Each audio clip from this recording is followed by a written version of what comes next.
gabay man atong buhat, siling-siling sa tanom, ripat-ripat, balhin-balhin, sumang nasagsig, balhin-balhin ang nahitabo, mao na napusgay ang ahong kawa-kawa.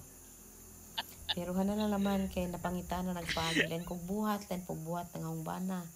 Kay kinagig-sig-uwan na gibungot ng gawas. So, idya hapon ang buhaton ng magmower. So, maura to, and then mao to ang aho di ang kawa napahiluna ra pug balik. Asimbol ra pug balik pa di na dyan tangtang diya kabungkag naman jud na og nagmikos-mikos ko og klase-klaseng juta kanang juta nga gikan sa mga kanang tinapok nga mga pinanitan unya gisagulan og rice hull gibutang na pud sa kawa-kawa kay garipat na pud ko anang aho ang cardboard nga gamay kay kanang aron mapiskay na pud na sidya. So maora na sidya ang nahitabo karong adlaw. Unja gidugangan pa din ako og rice hull aron mapiskay og mugwapa. Ana raman jud ta maura to just sharing.